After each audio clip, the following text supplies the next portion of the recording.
Okay, so we're going to do a segment today on muzzle brakes and accuracy. Question gets thrown out on the internet all the time. Somebody comes on a forum somewhere, does a search to find, do muzzle brakes affect accuracy? With the specific being, if I have a muzzle brake put onto my system, is my gun going to shoot worse or better or the same? We get a huge cross-section of people generally agreeing that muzzle brakes don't all in all and outright of themselves affect accuracy, except to maybe make it better. Now, we're doing something different here because we first have to define accuracy. Accuracy to me starts at quarter minute. That's irrespective or irregardless, to use a couple of redneck multisyllabic misnomers. That is, quite simply, regardless of distance, I want the gun to shoot under a quarter MOA, which is approximately under a quarter inch, 5-shot groups at 100 yards. This is surprisingly hard to achieve. But once we have defined that, then we can talk about, do muzzle brakes affect accuracy? And the simple short answer is that absolutely and indubitably they do. And generally they do it in a deleterious fashion. In other words, other than the fact that they make your gun more comfortable to shoot, so big guns have to have muzzle brakes, the brake in and of itself will always take off accuracy unless it's properly approached. Because remember, we're talking now about tunable accuracy. We're talking now about accuracy under quarter minute. Tunable accuracy starts at about a quarter minute and it's in groups smaller than that. This is where this tuning fork, this vibration, this whole thing I'm talking about comes into play. Now, let me state that these are my opinions and my ways that I have arrived at achieving this. Somebody is selling quarter-minute rifles. I don't care how they're doing it. A quarter-minute rifle is a quarter-minute rifle. If they're sacrificing farm animals and anointing their creations with the blood of sheep and goats, that's fine. I honestly don't care if it's magic or science. If the dude claims that, you know, I dance widdershins and stomp kittens in the light of the full moon, that's fine. Although generally, most of these old wives' tales have got some kind of a grain of scientific truth, and that's what we're going for. Now, here's the problem. I'm not a scientist. So we're going for it logically and empirically, and I'm asking for your help. But if, once we accept this concept that the true height of accuracy, the paradigm, the thing that we're heading for is bench rest accuracy, which we're never going to achieve with these big guns, but we're going to get close. Then we have to look at how a bench rest gun is built. It's a solid bottomed action, no vibrations, very little flex. It's generally glued into the holding fixture, no vibrations, very little flex. In all ways, the tuning fork is made into, as much as possible, one solitary unit. And then when it comes to tuners, we've got a broad range of what we're going to call tuners.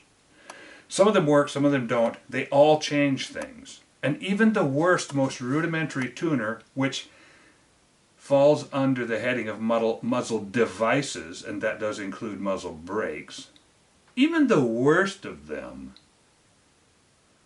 will make a gun shoot to its capacity generally. What we want to do is to have it not only get to its capacity, but exceed its capacity if that's possible, but mainly to shoot to its capacity so that when a person is in a hunting or a target or a situation of some sort where the gun that they've carefully tuned is going out of tune, they have a way to reach up and maybe adjust that tune. Or if not, then it comes down to fitting muzzle brakes and the attractiveness thereof. So, we're going to pan down, we're going to talk about some of the things I've gone through in my quest for. And let's just state, first of all, we're going to have to recap how a muzzle brake works, what a muzzle brake actually does. Muzzle device that brakes the firearm, B-R-A-K-E-S. This is just another of the things that gets thrown about on the inner tube all the time, blurted out by people as brakes. No, it's brakes, as in brakes in a car. The recoil impulse starts the system moving. After the bullet leaves, the excess gas blows wind on the brake, which is no different than stomping on a hydraulic pedal and applying forces. We're dissipating, we're changing that energy into something that we can use. In the same way that a braking system on a car converts that energy to heat, that momentum to heat, we're just converting it, we're using it to impact on a sheet of plywood. That's all we are. And muzzle brakes range from tiny and svelte and nicely fitted in size. This muzzle brake is handmade, and it's got a surfeit of holes on the bottom, a lack. It's got a spot. This is because it's a kind of a varmint barrel that a guy set up, and he turned it. We could disappear this. I did this just to show that there is a joint here. But the nice thing about this setup is you can bring this brake up, you can fit it, and then you can turn over that joint and you can completely disappear the joint. This doesn't have an effect on accuracy, but it has an effect on aesthetics. The person who built this brake left some holes out of the bottom so that you could lay down on the ground. He knew that this brake was efficacious, but he didn't want the tremendous downblast. So he made an attempt at getting rid of the ground print on this one. This is just a rudimentary brake.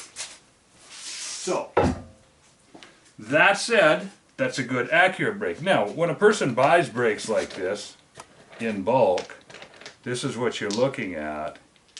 These are actually good ones. These have a tremendous impact plate inside.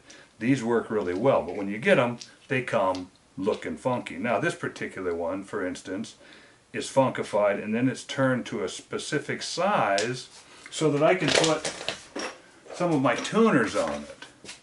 These are a tiny fraction of what I'm calling my 3D tuners, which is a way of hooking. Now, each of these things, the reason that this is turned to a good surface is so that it fits a good surface, and it's all in the interest of alleviating that bane of accuracy, of fine accuracy, superb accuracy, which is random vibrational patterns.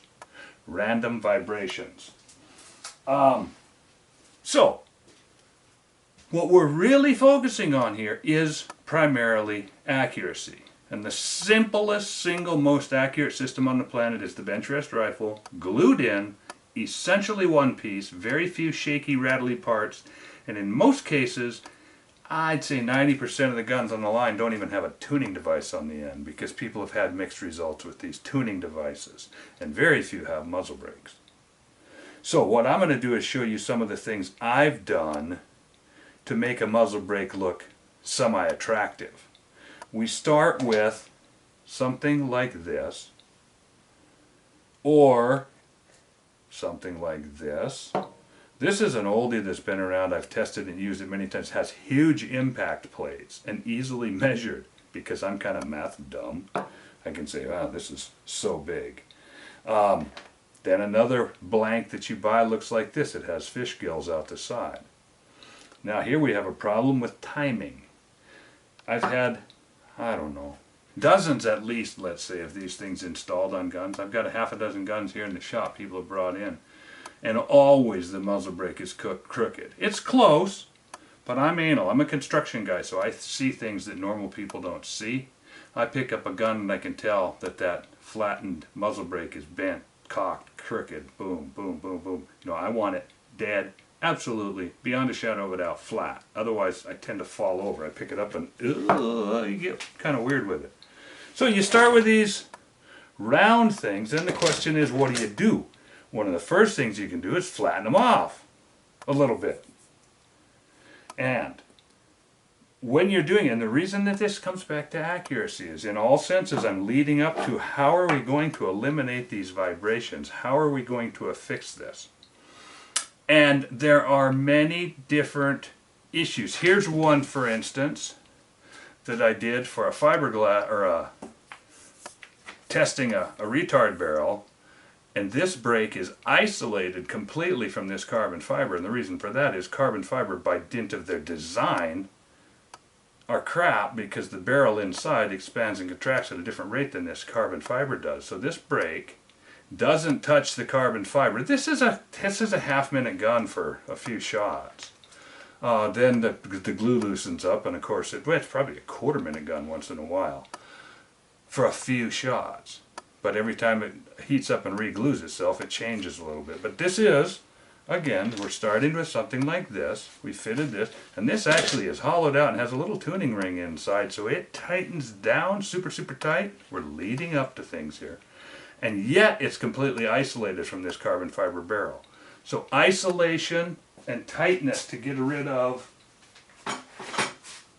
unwanted vibrations are things we can do. So just for the look of that kind of a thing, this is kind of a digression, but there's different ways you can. This is one I've been playing with a lot lately. Again, we're maintaining this impact surface is full size. These three are all full diameter, and then this one's a little smaller, a little smaller, a little smaller. The problem with this muzzle braking system is you cannot clean the muzzle. That's horrible, to have a muzzle buried in there. And this also, by the way, has a locking ring here that you can't see. That's why this distance, this taper, is so long. This one has a locking ring which I've disappeared and still kept it looking like a contoured, I'll just say the name, Harrell style brake. Here's the same thing that's been modified with some bigger holes, only so that we can now see the muzzle. Uglier than sin. I show these just to show we're going for a few things. We're going for being able to access the muzzle and elimination of vibrations. This one is got some of the vibration elimination stuff, and you can clean the muzzle, but it looks like sin. Another way is to take it a completely different way. I showed you that bucket of devices. Here I've taken a fishgill style muzzle brake.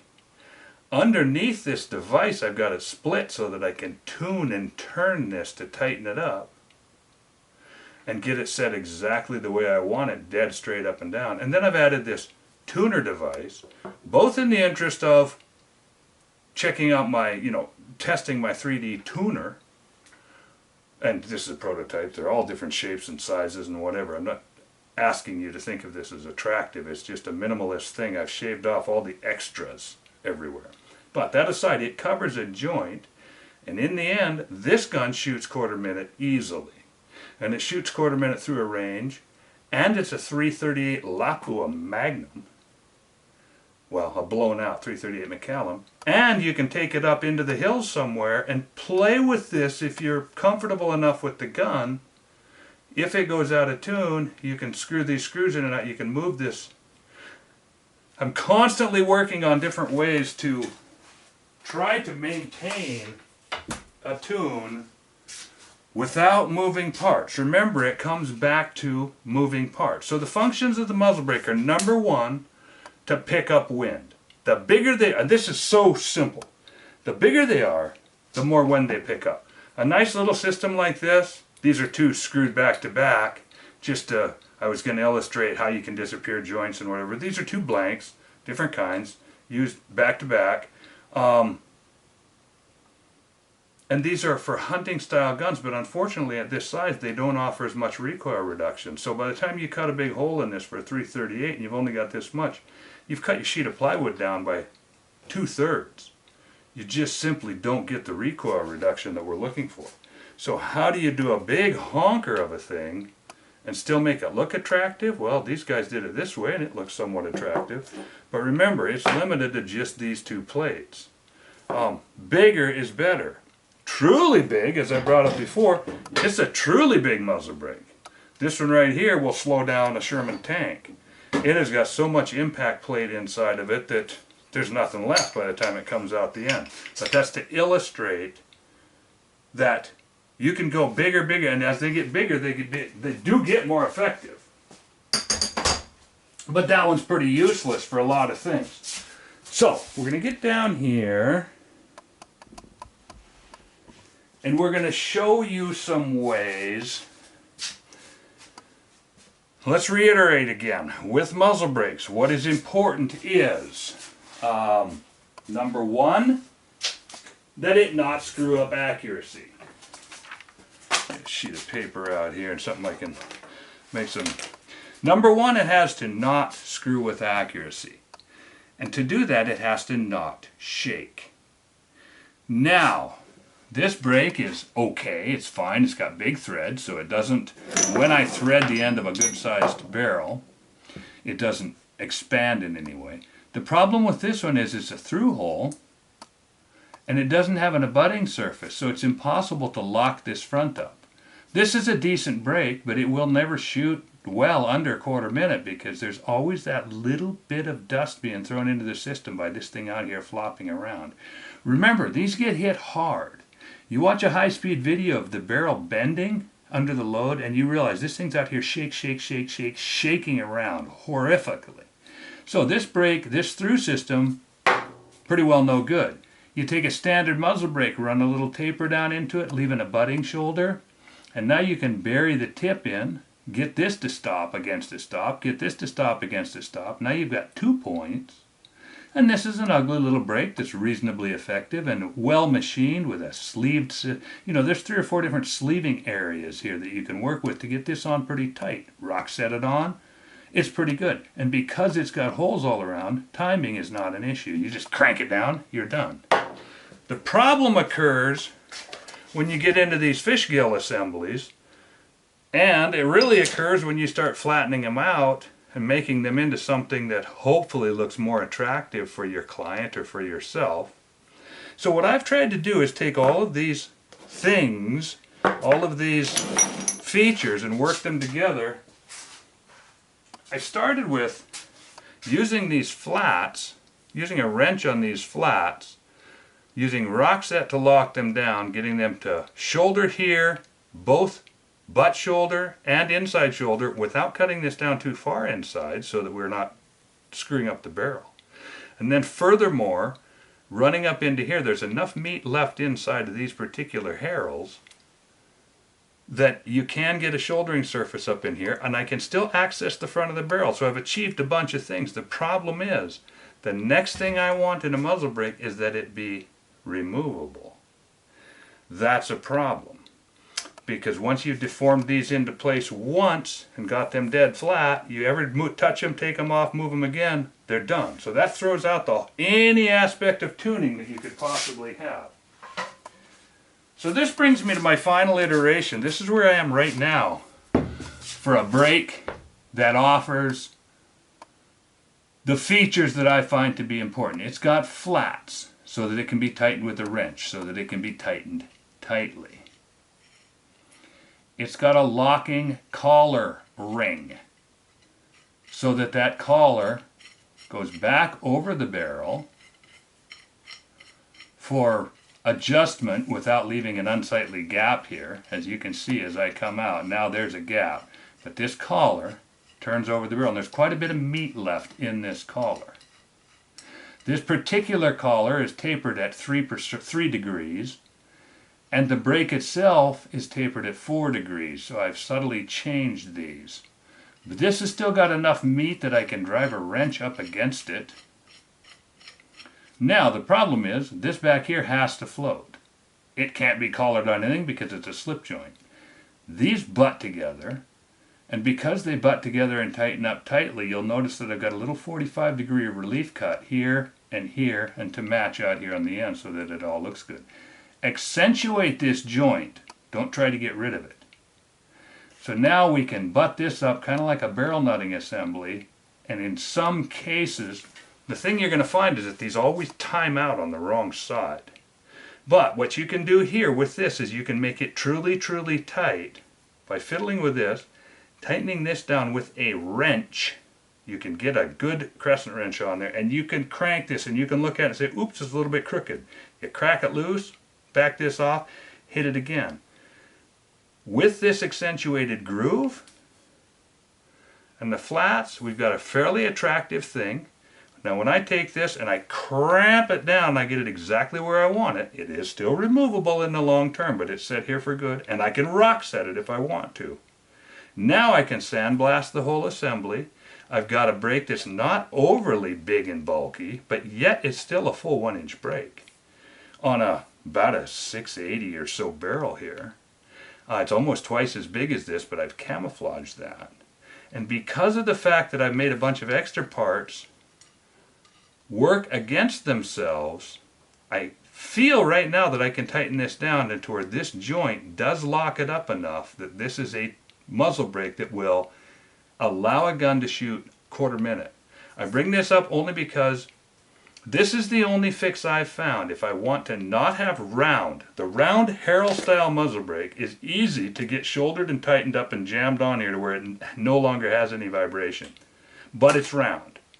If I want the fishgill style, and if I want to be able to tighten it down to exactly flat, this is the way that I've come up with to do it. And when this is sandblasted and cleaned up, it's an attractive look, and it will shoot under 1/4 minute.